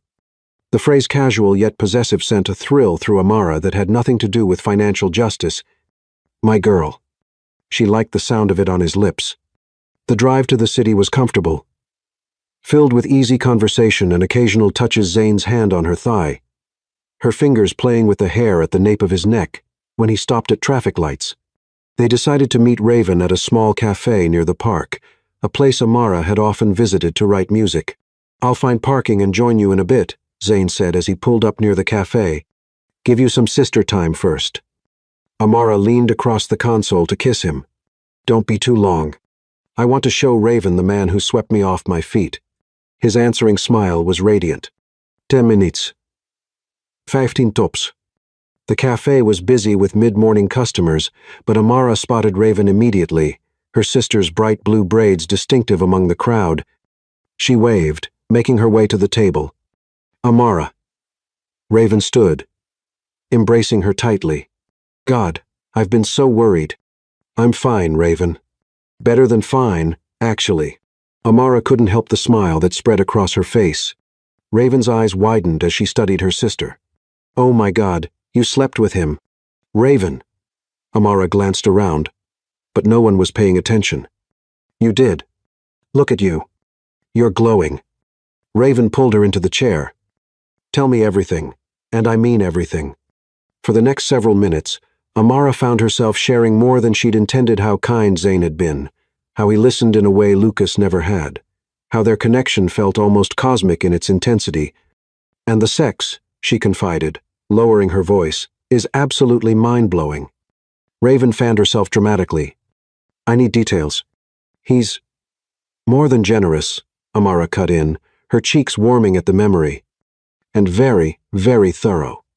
I hate you right now, Raven laughed. Here I am, single and celibate, and you go from one fiancé to what sounds like the world's most perfect man in 3 days flat. He's not perfect, Amara said, though she couldn't actually think of a specific flaw at that moment. He's just perfect for me. Somehow, Raven's expression sobered. You really like him. This isn't just a rebound. I really do, Amara admitted. I know it's fast and crazy and probably seems insane from the outside, but Raven, I've never felt this way before, not even with Lucas. Especially not with Lucas. Raven corrected, reaching for her hand. Because Lucas never deserved you. He was never good enough. The siblings shared a smile, years of understanding passing between them. Then Raven's eyes shifted, focusing on something over Amara's shoulder, and her smile faltered. Speaking of the devil, she muttered. Amara turned, her blood freezing in her veins. There, approaching their table with confident strides, was Lucas, looking as handsome and polished as ever in his tailored suit. Beside him walked a slender woman with sleek black hair. Chloe, Amara presumed. Well, well, Lucas said, his voice dripping with false warmth. If it isn't my runaway bride. Amara straightened her spine, summoning dignity she didn't entirely feel. Lucas, I have nothing to say to you. Really? Because I have plenty to say to you. His smile didn't reach his eyes. Starting with how you made me look like a fool in front of everyone we know. You did that all on your own, Raven interjected, her tone icy. Lucas ignored her, his focus entirely on Amara. Who was he? That man you married? Some actor you hired to save face? None of your business, Amara replied evenly, though her heart raced painfully in her chest. It became my business when you publicly humiliated me. Lucas hissed, his pleasant facade cracking. When you threw away 6 years for some theatrical stunt. Chloe tugged at his arm. Lucas, let's go. This isn't worth it. Oh, it's worth it, he countered, shaking her off. I want to know what kind of desperate loser agrees to marry someone he's never met. That would be me, came a deep voice from behind him. Zane stood there, his presence commanding attention instantly. In the city, dressed in dark jeans and a simple but clearly expensive shirt, he looked different, somehow more polished, more imposing. His eyes, fixed on Lucas, held a dangerous glint. And who might you be? Lucas asked, clearly caught off guard by Zane's confident demeanor. Zane Brooks, Amara's husband. He moved to stand beside Amara, his hand coming to rest protectively on her shoulder. You must be the man foolish enough to let her go. The tension between the two men was palpable, crackling in the air like electricity before a storm. Lucas recovered quickly, his expression morphing into one of smug assessment. "So, you're the knight in shining armor," he said, looking Zane up and down. "Tell me, what kind of man marries a complete stranger? A desperate one, or perhaps—" His eyes caught on Zane's wrist, where an elegant watch gleamed, one with ulterior motives. Amara followed his gaze, noticing for the first time the timepiece Zane wore something she hadn't seen before, clearly expensive, possibly very expensive. Zane subtly shifted his arm, as though aware of her scrutiny. "The kind of man who recognizes value when he sees it," Zane replied coolly. "Unlike some." Lucas' eyes narrowed. "Nice watch for a watt, was it?" Amara told everyone, a struggling writer. "That looks like a limited edition Patek Philippe. $40,000 at least." Amara felt as though the floor was tilting beneath her. $40,000 for a watch? "You seem very interested in my possessions," Zane said, his voice dangerously soft. "Perhaps because you've been helping yourself to Amara's." Lucas's confident smile faltered. "I don't know what you're talking about." "I think you do." Zane's hand squeezed Amara's shoulder gently. "The funds you emptied from your joint accounts, the ones you used for a down payment on a condo with your girlfriend here, half of that money belonged to Amara." Color drained from Lucas's face. "How did you—" "Let's just say I have resources," Zane interrupted, a cold smile playing at his lips. "And I'm more than happy to use them to make sure Amara gets what's rightfully hers." Something shifted in Lucas's expression. Uncertainty, replacing arrogance. "Who are you, really?" he demanded of Zane. "Someone you don't want as an enemy," Zane replied simply. For a moment, it seemed Lucas might argue. Then Chloe tugged his arm again, more urgently. "Lucas, let's go, please." With a final glare, Lucas allowed himself to be led away, though not before calling over his shoulder, "This isn't over." As they disappeared through the door, Raven let out a low whistle. "Well, that was intense." She extended her hand to Zane. "I'm Raven, by the way. Thanks for having my sisters back." Zane shook her hand, his demeanor instantly warming. "Pleasure to meet you, Raven. Amara speaks highly of you." But Amara barely registered the introduction, her mind spinning with questions: the watch, the resources Zane had mentioned so confidently, the way he had faced down Lucas with the calm assurance of someone accustomed to power. "Amara." Zane's voice broke through her thoughts. "Are you okay?" She looked up at him, really looked, seeing beyond the handsome face to the secrets that lurked behind his eyes. "Is Lucas right about the watch?" Zane glanced down at his wrist, a flash of regret crossing his features. "Yes." "Who are you, Zane?" The question hung between them, weighted with everything unsaid. "Really?" He held her gaze, something like resignation settling in his expression. "I think it's time we had that talk I promised." Raven looked between them, confusion evident. "Am I missing something?" "Zane has some explaining to do," Amara said, not taking her eyes off him, "about who he really is." And in that moment, looking into Zane's eyes-troubled, yet still so full of warmth when they gazed at her, Amara knew that whatever revelations awaited, they would fundamentally change everything between them. The question was whether that change would strengthen the fragile, beautiful connection they'd formed, or shatter it beyond repair. Chapter 6. Sanctuary Threatened. The drive back to the cabin was silent. Zane's knuckles were white on the steering wheel, while Amara stared out the window, processing what she'd learned. "My full name is Declan Brooks Harrington," he finally confessed when they arrived. "I'm the founder and CEO of Harrington Sustainable Technologies." The revelation hit Amara hard. HST was a multi-billion-dollar corporation whose innovations had revolutionized clean energy globally. She'd read about the reclusive billionaire who'd withdrawn from public life 3 years ago. "Why the deception?" she asked, hurt evident in her voice. "I've been living this way for nearly 2 years, away from people who only want me for what I can give them," Zane explained. "When I saw you at the church, I acted on impulse. I meant to tell you, but I was afraid of losing what we were building." Before Amara could fully process this, a knock came at the cabin door. A harried-looking man in a suit stood on the porch. Omar Patel, his chief of staff, the man introduced himself. "Sir, there's been a breach. Paparazzi tracked your location through the cafe incident. They're 20 minutes out." He handed Zane a tablet displaying the headline, Billionaire playboy Declan Harrington's secret wedding to jilted bride. We need to go to the island, Zane said grimly. An hour later, they arrived at Zane's private island retreat, a surprisingly modest beach house with breathtaking ocean views. This is my real home here, Zane explained. The mansion on the other side of the island is for show. Only a few people know this place exists. That evening, on the deck watching the sunset, Amara allowed her fingers to intertwine with his. I'm still angry, she admitted. But I'm trying to understand. These past days with you have been the happiest of my life, Zane replied. Because you saw me, really saw me. Beyond my wealth or name. The next morning, they went snorkeling in the crystal waters. As they returned to shore, laughing, Amara doubled over with a sudden sharp pain. Something's not right, she gasped, noticing blood staining her swimsuit. Zane carried her to the house and called his doctor, who arrived by helicopter. The diagnosis was devastating, an ectopic pregnancy. The doctor says it was very early stage. Zane explained after the emergency surgery, the pregnancy failed to implant correctly. You'll recover fully, but need rest. Our baby, Amara whispered, grief washing over her for something she hadn't known existed. Zane's eyes glistened with tears as he gently lay beside her on the bed, careful of her surgical wounds. I was so scared, he admitted, holding her close. I've never been so terrified. I'm glad I'm here with you, Amara said softly. I'm still processing everything else, but being here with you feels right. His smile was radiant as he kissed her tenderly. Rest now. I'll be here when you wake up.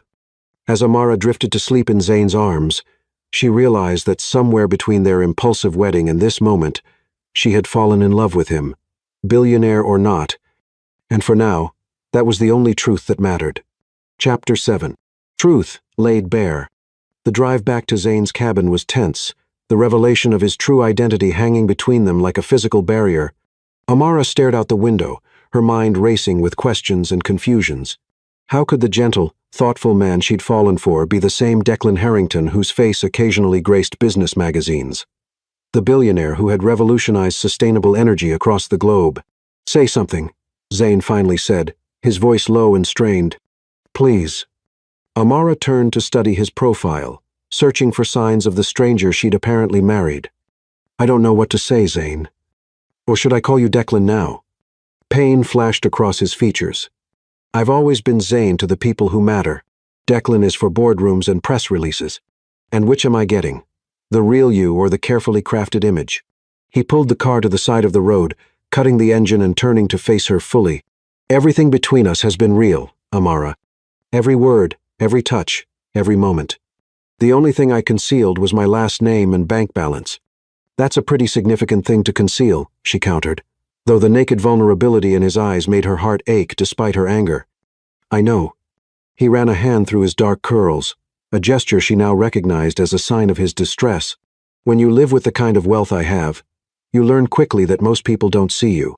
They see what you can do for them, what you can give them. Is that what you think of me? That I'm after your money? Hurt colored her words. No. He reached for her hand, and after a moment's hesitation, she allowed him to take it.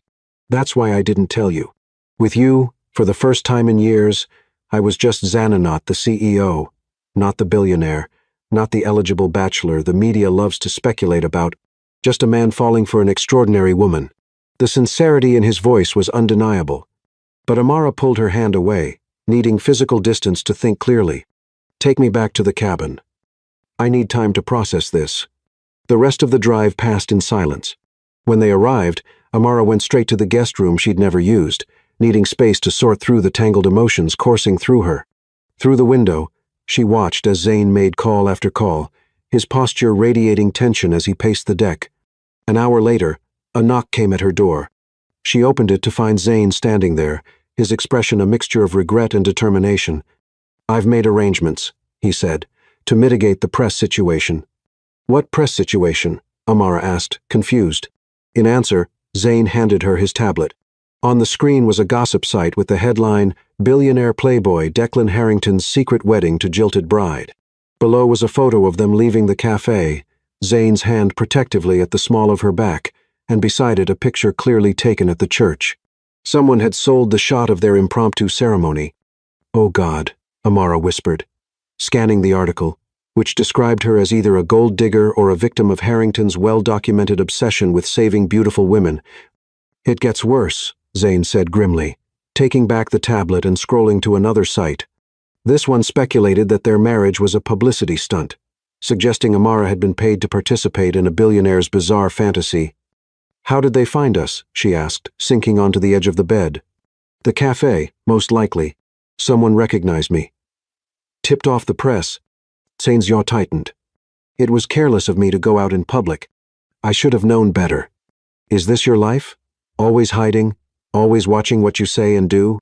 "It has been, since I withdrew from public view 3 years ago." He sat beside her, careful to leave space between them. "But it doesn't have to be yours."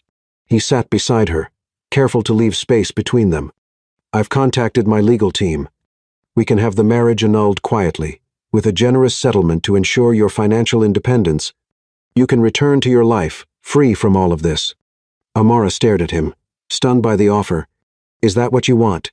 "What I want," Zane said, his voice rough with emotion, "is to wake up beside you every morning, to hear you play the piano while I make coffee, to build a life with you that has nothing to do with my wealth or your incredible talent, and everything to do with the way we fit together." He swallowed hard. "But I won't trap you in a life you didn't choose." The raw honesty in his words touched something deep within Amara. Before she could respond, his phone rang. Glancing at the screen, he grimaced. "I need to take this. It's my security chief." He stood, moving toward the door. "Think about what I said, Amara. Whatever you decide, I'll respect it." Left alone, Amara paced the room, her thoughts chaotic. Part of her wanted to run, to escape the complications of being tied to one of the wealthiest men in the country, but another part, perhaps the stronger part, couldn't imagine walking away from the connection they'd forged. Through the window, she watched as Zane spoke on the phone, his expression darkening by the minute. When he ended the call, he stood motionless on the deck, staring out at the lake with such desolation that it made her chest ache. Without conscious decision, Amara found herself moving through the cabin, out onto the deck. Zane turned at the sound of the door sliding open, his eyes guarded, yet hopeful. "Photographers have been spotted heading this way," he said before she could speak. "We have maybe 30 minutes before they find the cabin. Then we should leave," Amara replied simply. Relief washed over his features. "Thank you. I promise, once we're somewhere secure, we can talk properly. Figure out what you want to do next." 20 minutes later, they were in a sleek helicopter rising above the tree line, headed toward what Zane described as a more secure location. Amara watched through the window as the stunning landscape unfolded beneath them, mountains giving way to coastline, then open ocean. "Where exactly are we going?" she asked, raising her voice over the noise of the rotors. "My island," Zane replied. A hint of nervousness in his expression. "It's completely private, secure from intrusion. We'll have space to talk there." Amara raised an eyebrow. "You have an island?" "Of course you do." A fleeting smile touched his lips. "If it helps, it's a very small island." Despite everything, Amara found herself smiling back. There was something so fundamentally Zane about his response, self-deprecating, honest, without pretense. The island, when they reached it, was indeed small but breathtakingly beautiful, a jewel of white sand beaches and lush greenery rising from crystal-clear turquoise waters. As the helicopter descended, Amara spotted 2 structures. One, an impressive modern mansion perched at the highest point. The other, a more modest beach house nestled among palm trees. To her surprise, they landed near the smaller building. "Welcome to Sanctuary," Zane said as he helped her from the helicopter. "My actual home, not the showpiece on the hill that my board members expect." The beach house, while certainly luxurious by normal standards, was nothing like the ostentatious display of wealth Amara had expected. Built from sustainable materials with an indoor-outdoor design that maximized the stunning ocean views, it felt warm, inviting a place designed for living, not impressing. "It's beautiful," she admitted as he led her inside. "It's the only place I feel truly myself," Zane said softly. "Besides, when I'm with you." The simple honesty of the statement disarmed her. Amara wandered to the wall of windows facing the ocean, watching as the helicopter took off again, disappearing over the horizon. "So, we're alone here?" she asked. "Completely. There's a staff house on the other side of the island, but I've given everyone the week off." Zayn stood behind her, close enough that she could feel his warmth, but not touching her. "No one will disturb us. You have my word." Amara turned to face him, really seeing him for perhaps the first time since the revelation of his identity. Without the distractions of the outside world, she could focus on what mattered to the man himself, not his wealth or status.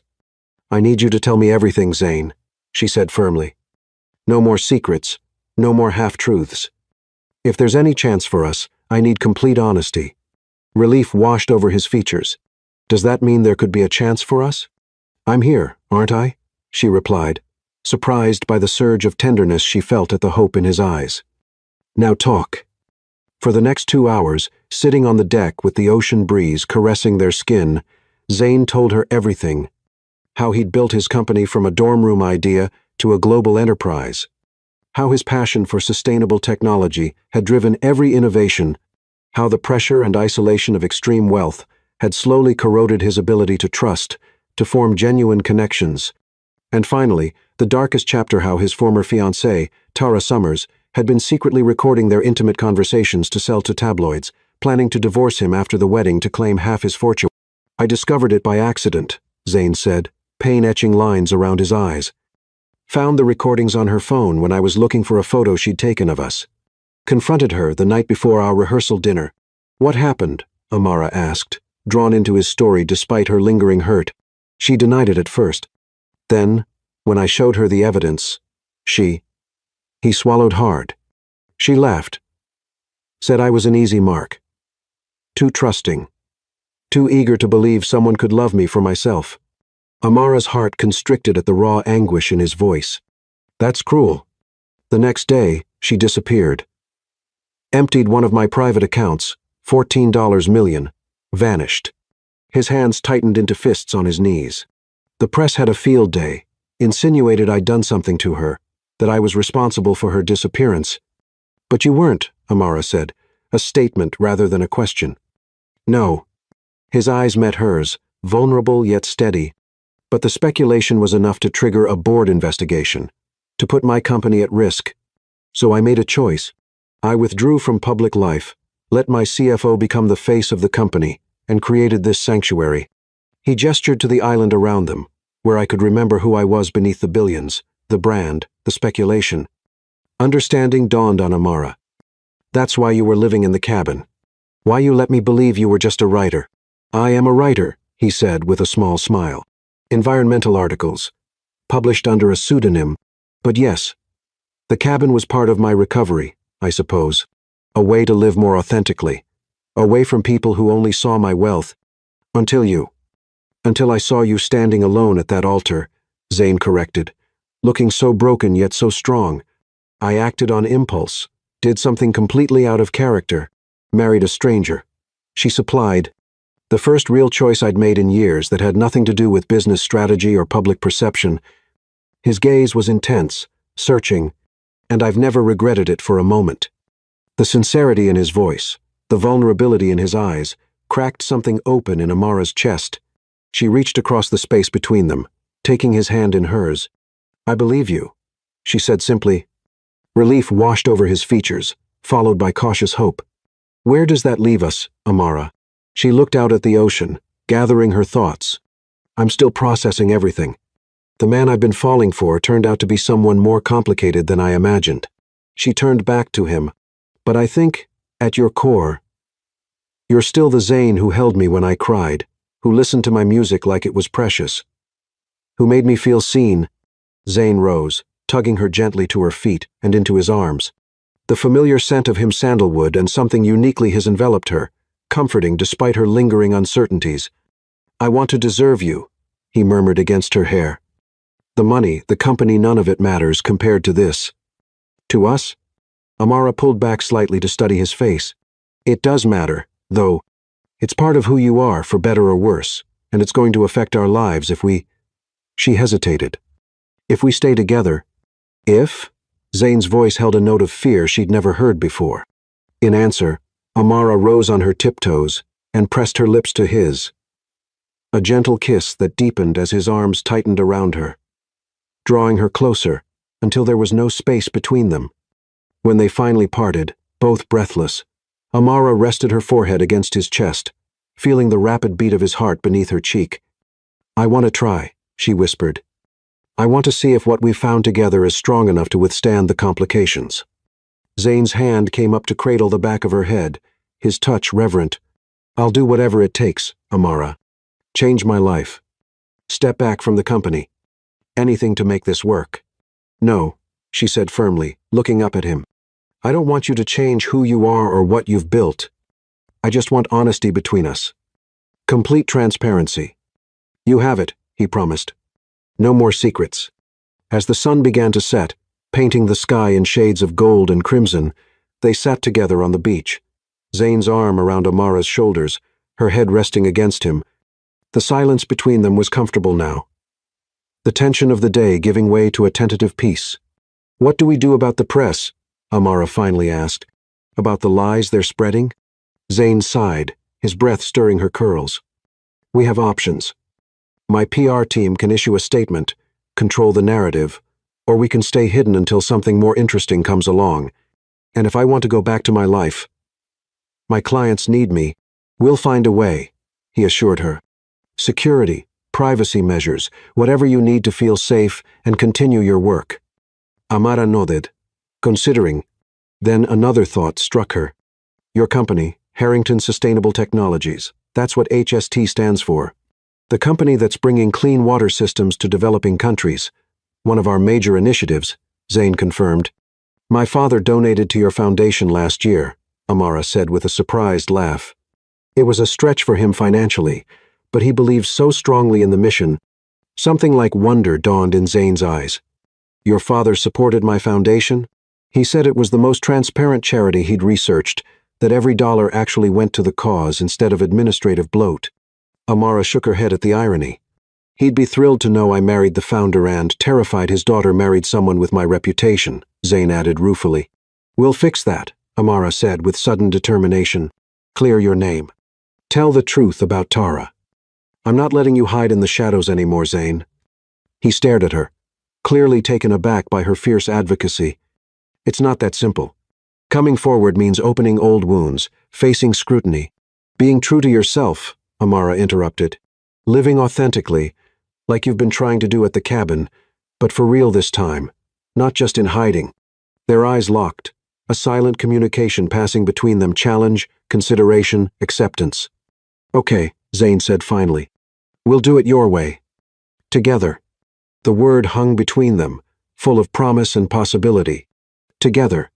Despite the complications, despite the revelations and uncertainties, they had found something rare and precious, a connection that transcended circumstance, that saw beyond wealth or status to the person beneath. As darkness fell, the only sound, the gentle lapping of waves against the shore, Zane turned to Amara with a question in his eyes. Without words, she answered, rising and taking his hand, leading him back toward the beach house. Tonight, there would be no separate rooms, no careful distance maintained. Tonight was for reconnection, for reaffirming what they'd found in each other. Inside, bathed in the silver light of the moon streaming through the windows, they undressed each other slowly, reverently. Each touch an exploration, each kiss a promise. When they came together on the wide bed, skin against skin, it was different from before, deeper, more honest, more complete. Zane worshipped her body with a devotion that brought tears to Amara's eyes, his hands and lips mapping every curve, every sensitive spot, as though committing her to memory.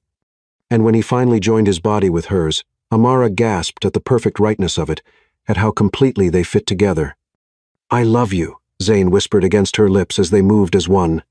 "All of you, your strength, your talent, your beautiful heart."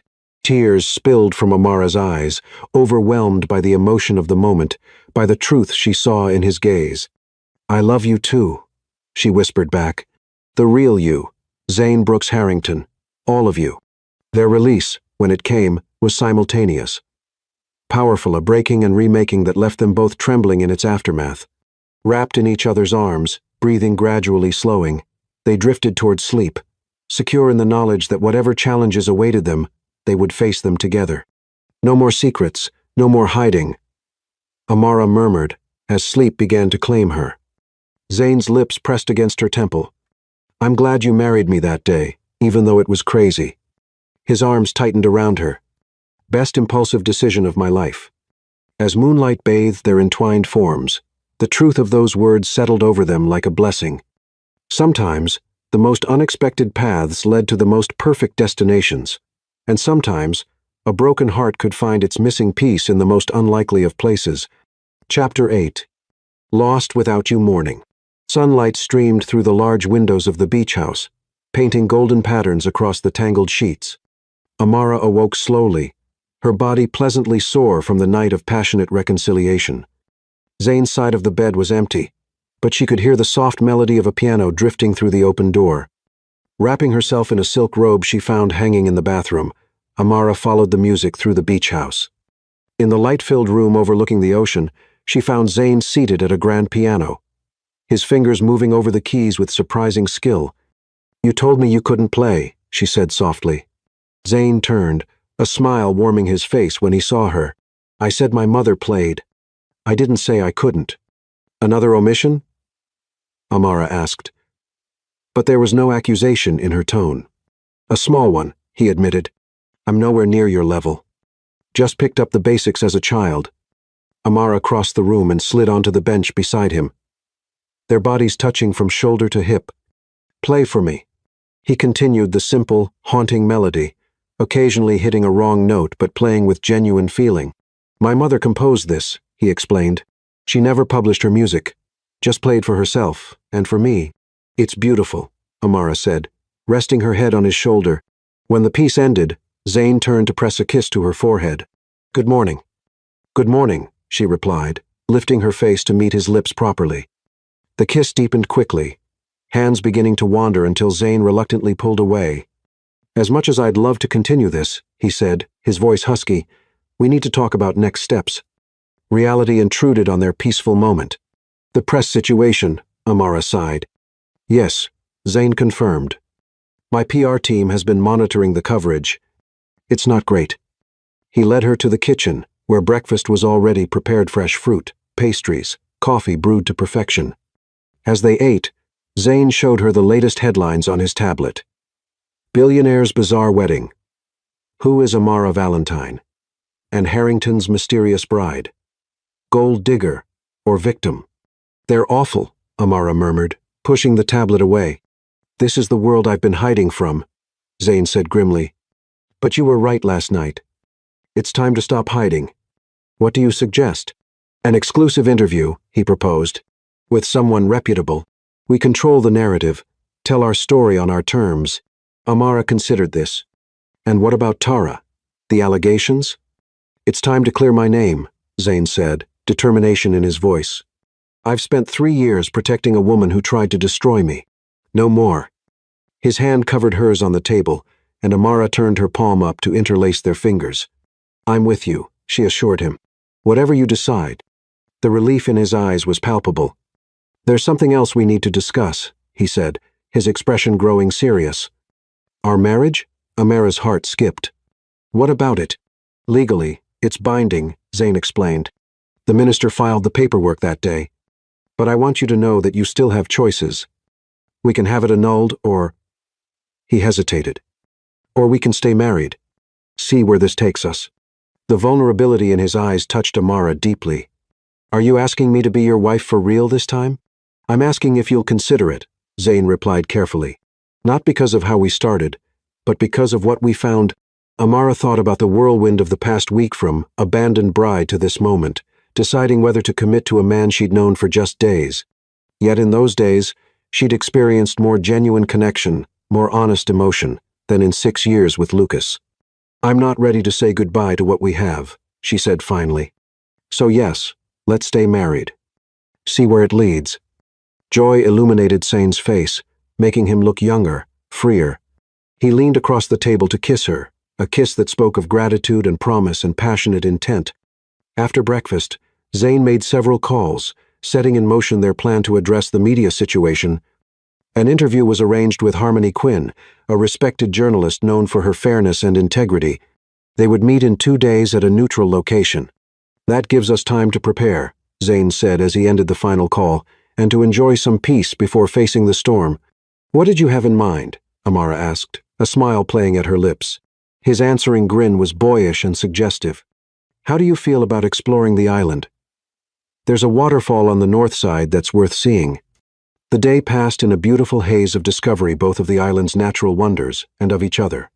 They swam in the crystal waters of a hidden cove, made love on a secluded beach, talked for hours about their dreams and fears and hopes for the future.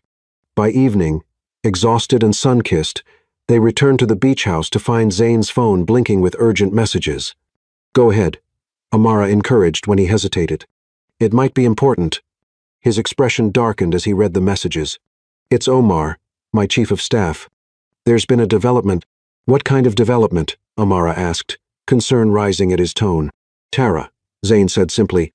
She's resurfaced. Amara's breath caught. Where? Paris.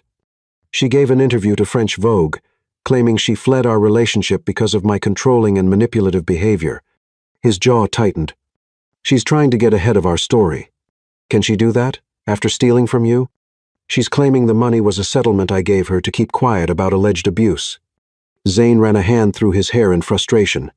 It's completely false, but she's calculated her move carefully. With the current climate, her accusations will get traction. Amara moved to his side, placing a steadying hand on his arm. We fight back with the truth. With evidence. Evidence I was planning to reveal strategically, Zane sighed. Now we're on the defensive. Then we move up the interview. Amara suggested, call Harmony Quinn. See if she can meet us tomorrow. Zane looked at her with newfound respect. You'd be ready for that? To face the cameras so soon? No, Amara admitted honestly. But sometimes you don't get to choose your timing. Sometimes you just have to stand and fight. Pride shone in Zane's eyes as he pulled her into his arms. Have I told you lately how extraordinary you are, Amara Valentine Harrington? The hyphenated name sent a thrill through her. Not in the last hour, she teased. An oversight I'll have to remedy. He murmured against her lips. Later that night, as they lay tangled together in the aftermath of passionate lovemaking, Zane's phone rang again. He answered on speaker, putting a finger to his lips to signal Amara to stay quiet. Mr. Harrington, came a woman's smooth voice. Tara Summers here. I think it's time we talked. Zane's body tensed beside Amara's. I have nothing to say to you, Tara. Don't be hasty, Tara replied, her tone falsely sweet. I'm offering you a deal. $10 million. And I retract my statements about your difficult nature. You mean your lies? Zane countered coldly. My truth, Tara corrected. But I'm willing to find a new truth for the right price. Disgust crossed Zane's features. You're blackmailing me. I prefer to think of it as negotiating, Tara said with a chilling laugh. I've seen the photos of your new bride. She's lovely, exotic. Does she know what you're really like, Declan? Does she know what happens when you don't get your way? Fury blazed in Zane's eyes, but Amara squeezed his hand, silently urging caution. What I'm like, Zane said carefully, is done with your games. The recordings you made of our private conversations, the ones you planned to sell to tabloids, I still have them, along with the evidence of your theft. A pause. You're bluffing. Those were on my private server. The server my security team traced to the Cayman Islands. Zane's voice was deadly calm. I've had those recordings for 3 years, Tara. I chose not to use them out of a misguided sense of decency. That ends now. Another, longer pause. What do you want? A full retraction, Zane demanded. Public acknowledgement of your lies. Return of the stolen funds. Or what? Tara challenged, though her voice had lost its confidence. Or I release everything, the recordings where you discuss your plan to marry the billionaire, divorce the idiot, the financial trail, everything. You wouldn't, Tara hissed. It would humiliate you, too. I can live with humiliation, Zane replied evenly. Can you live with prison? The call ended abruptly, leaving a heavy silence in its wake. Will she do it? Amara asked quietly. Retract her statements? I don't know, Zane admitted. Tara is calculating. She'll weigh her options carefully. And the recordings? Do you really have them? Zane nodded, pulling Amara closer. I never wanted to use them. It felt vindictive-y, but I kept them as insurance. Smart, Amara murmured, tracing patterns on his chest. Not smart enough to avoid this mess in the first place, he sighed. I'm sorry you've been dragged into it. I'm not, Amara said firmly. If you hadn't gone through this with Tara, you might never have been at that wedding, never have seen me standing alone at the altar.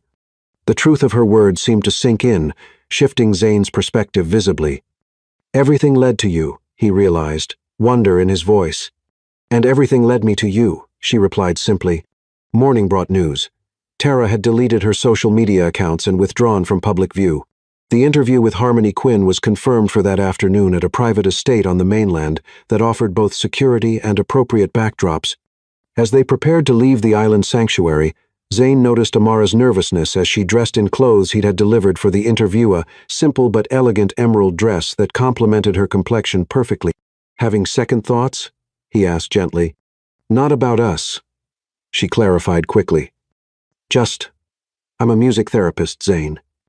I work with traumatized children. I've never been in the spotlight. Understanding dawned in his eyes. We can postpone. Find another way. No. Amara shook her head, determination firming her resolve. I just need you to promise me something. Anything. He vowed immediately. Promise me that no matter what happens with the press, with Tara, with your company, we'll keep this real. She gestured between them. This connection. This honesty. Zane crossed the room and took her face in his hands with infinite tenderness. I promise, Amara Valentine Harrington. Whatever comes, we face it together. No more hiding. No more pretending. He sealed the promise with a kiss that left her breathless and certain, ready to face whatever lay ahead, not as the abandoned bride or the billionaire's mystery wife, but as a woman who had found unexpected love in the midst of chaos, and who intended to fight for that love with everything she had. As the helicopter lifted off from the island, carrying them toward an uncertain reception but a certain future together, Amara looked back at the beach house that had sheltered their reconciliation, their truths, their passion. Whatever happened next, they had this foundation of love built not on fantasy or convenience, but on seeing and accepting each other completely. And that, Amara realized as Zane's hand found hers, was worth fighting for. Chapter 9. Reaching for Reconciliation. The mainland estate chosen for the interview was a masterpiece of architectural elegance, all clean lines and soaring windows framing the breathtaking coastal views. Under different circumstances, Amara might have appreciated its beauty. Now, seeing the small production crew setting up cameras and lighting, her stomach knotted with anxiety. You don't have to do this, Zane said softly, his hand warm and steady at the small of her back. I can handle it alone. Amara drew strength from his touch, his unwavering support. We're in this together, she reminded him.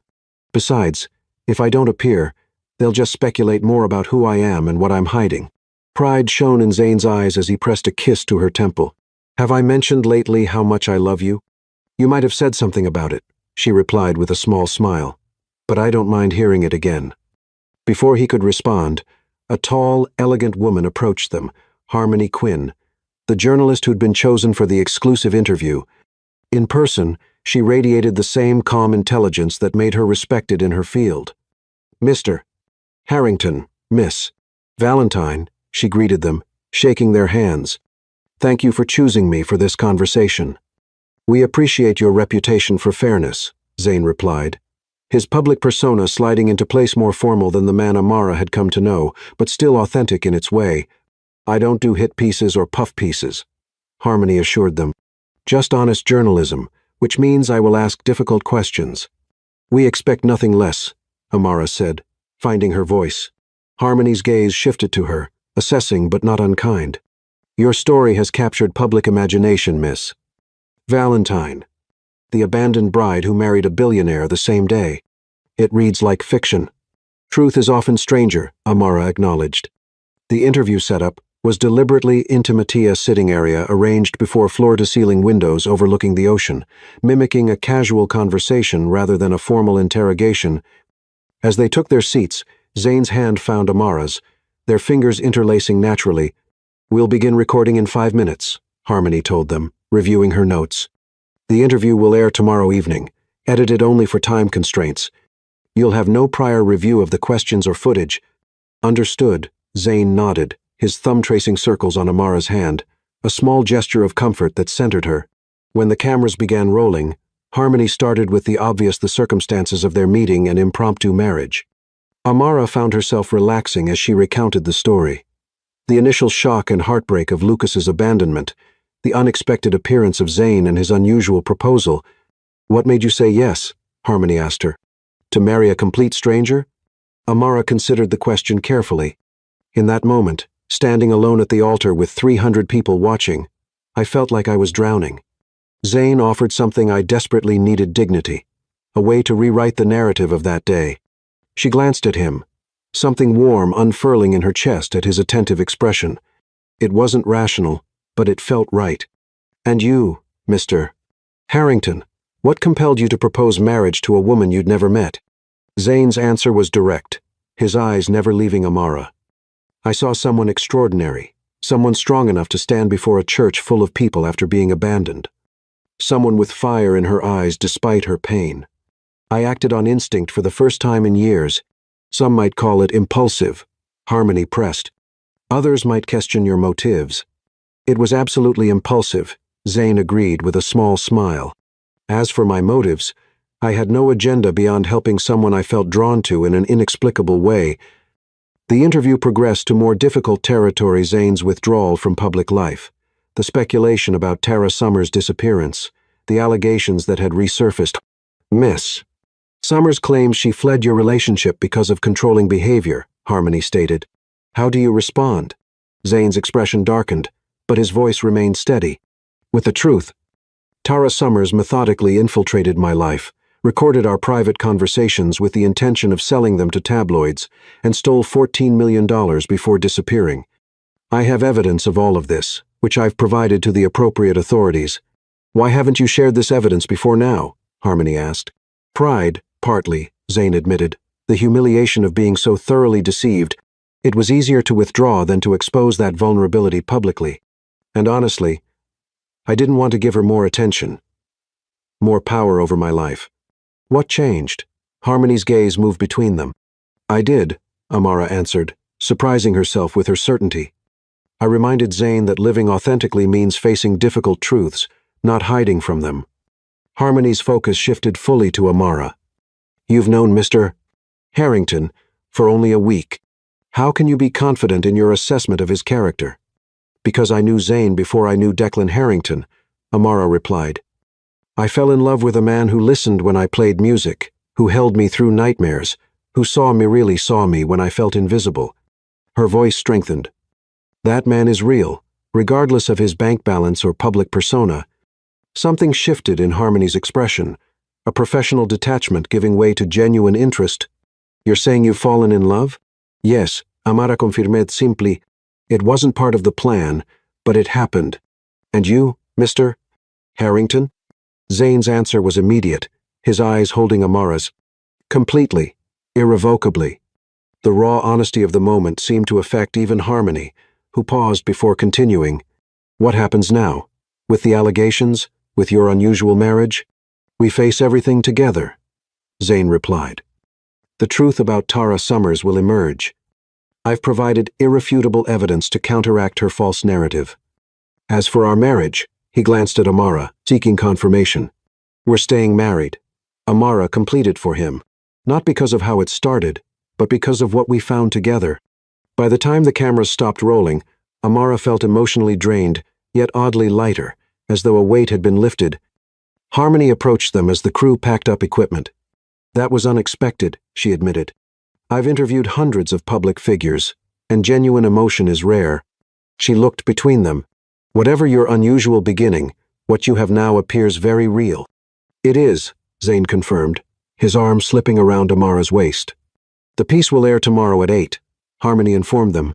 "Prepare yourselves. No matter how fairly I present this, the public reaction will be intense."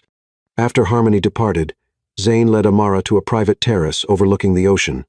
"You were magnificent," he said, drawing her into his arms. "So strong, so authentic." "I just told the truth," Amara replied, resting her head against his chest, listening to the steady beat of his heart. "That we found something real in the midst of chaos." "We did," Zane agreed, tilting her face up to his. "Something worth fighting for." His kiss was tender, reverent, filled with promise, a physical manifestation of everything they'd declared publicly. Amara melted into him, allowing the tension of the day to dissolve in the certainty of his embrace.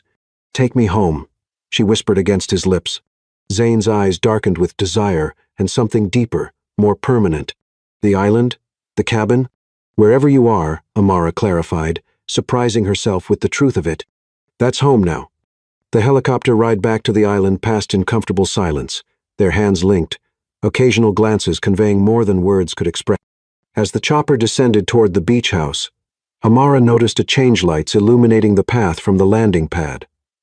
Flowers arranged on the deck, candles visible through the windows. "What's all this?" she asked as they disembarked. Zane looked uncharacteristically nervous. "I asked Omar to arrange something while we were gone.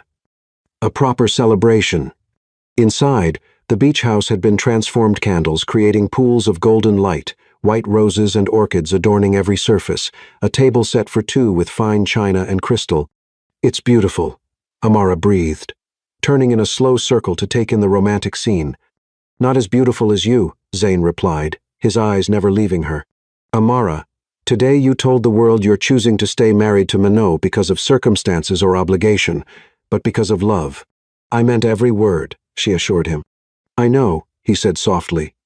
"And I want to give you something I couldn't that first day at the church, a proper proposal, a proper choice." Amara's breath caught as Zane knelt before her, taking her hand in his.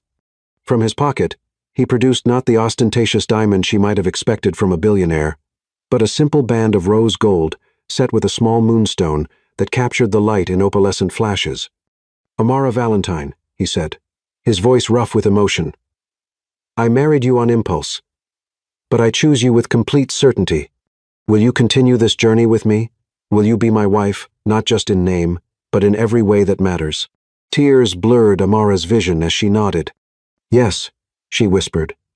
1,000 times, yes. Zane slipped the ring onto her finger alongside his grandmother's band, then rose to gather her in his arms. His kiss was both tender and hungry, a contradiction that embodied everything about their unlikely love story, impulsive yet enduring, passionate yet profound. Later, after a candlelit dinner where they talked of future plans and shared dreams, they moved to the bedroom, where rose petals created a fragrant path to the bed. Their lovemaking was unhurried, a deliberate exploration of pleasure and connection, each touch an affirmation of the commitment they'd made. As they lay entwined in the aftermath, Amara traced the contours of Zane's face with gentle fingers. "I never imagined this," she confessed. "A week ago, I thought my heart was broken beyond repair. And now," Zane asked, turning to press a kiss to her palm, "now I understand that what I had with Lucas wasn't real love," Amara replied. "It was comfortable, predictable, safe, but it lacked this depth, this understanding. This is just the beginning," Zane promised, drawing her closer. "We have a lifetime to discover each other, to build something extraordinary together." Morning brought the practical considerations they'd postponed. Over breakfast on the deck, Zane presented options for their immediate future. "We can stay here on the island as long as you like," he offered, "or return to the cabin, though the press may have found it by now." Or, Amara prompted when he hesitated, "or we could go home, actual home in the city." His expression was carefully neutral, giving her space to consider. "It's secure, private, and it would allow you to resume your work with your clients." The thought of returning to her music therapy practice sent a surge of longing through Amara. As magical as their island sanctuary was, she missed her work, the fulfillment it brought. "I'd like that," she decided. "To see your home, to get back to my clients." Relief and happiness brightened Zane's features. "I was hoping you'd say that. There's something else I want to show you there. Something I've been working on that I think will interest you." His mysterious smile intrigued her, but Amara didn't press for details, content to let him surprise her. They spent one final day on the island, swimming in the crystal waters, making love on secluded beaches, creating memories to sustain them when they returned to the complications of real life. As the sun set on their last evening, painting the sky in impossible shades of pink and gold, Zane led Amara to a hidden cove where a small boat awaited. "One last adventure," he explained, helping her aboard. The boat took them to a tiny, uninhabited islet visible from their beach, crowned with a single ancient banyan tree. As they climbed the gentle slope, Amara gasped at the sight that awaited a small table set with champagne and strawberries, surrounded by hundreds of twinkling fairy lights, strung through the banyan's sprawling branches. "How did you arrange this?" she asked, awestruck. "I have my methods," Zane replied with a secretive smile. "I wanted our last night here to be unforgettable." Under the canopy of lights and stars, they sipped champagne and fed each other strawberries, talking of everything and nothing, planning their future together. When Zane produced a small portable speaker and soft music filled the air, he drew Amara to her feet. "Dance with me," he requested softly. In his arms, swaying to the gentle melody with the ocean as their witness, Amara felt a sense of perfect rightness, of coming home after a long journey. Whatever challenges awaited them in the outside world media scrutiny, legal battles with Tara, the complications of merging their lives this moment, this connection, would be their foundation. "Thank you," she whispered against his chest. "For what?" Zane asked, his hand tracing gentle patterns on her back.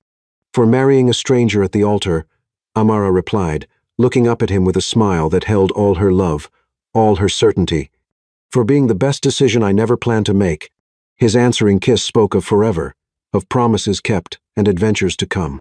And as the moon rose over their private paradise, casting silver light on their entwined forms, both knew with absolute certainty that what had begun as an impulsive act of kindness had transformed into the greatest love story either could have imagined, unexpected, unplanned, and utterly perfect in its imperfection. Chapter 10. Love Beyond Facades. The morning of their vow renewal ceremony dawned perfect and clear, just 2 months after their fateful first meeting. Amara stood before the mirror in the beachside cottage they'd chosen for the occasion, different from both the island and the cabin. A new beginning. "You look breathtaking," Raven said, adjusting the simple crown of white orchids nestled in Amara's curls. Unlike her first wedding, Amara had chosen an elegant but unfussy Gaunivari silk that flowed like water over her curves, shoulders bare, no elaborate train or veil. She wore no jewelry except the 2 rings Zane had given her, his grandmother's gold band and the moonstone engagement ring. "Are you nervous?" Raven asked, meeting her sister's eyes in the mirror.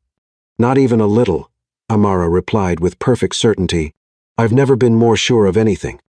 A knock at the door revealed their mother, elegant in deep purple, her eyes bright with unshed tears. "Oh, Amara," she breathed. "You're radiant." "Thank you for supporting us, Mom," Amara said, embracing her. "I know how strange this all must seem." "Strange? Yes," her mother agreed with a soft laugh. "But when I see how that man looks at you, I understand now." The cottage door opened again, revealing her father in a wheelchair, still recovering from his heart surgery, but determined to walk his daughter down the aisle properly this time. "They're ready for you, baby girl," he said, his voice gruff with emotion.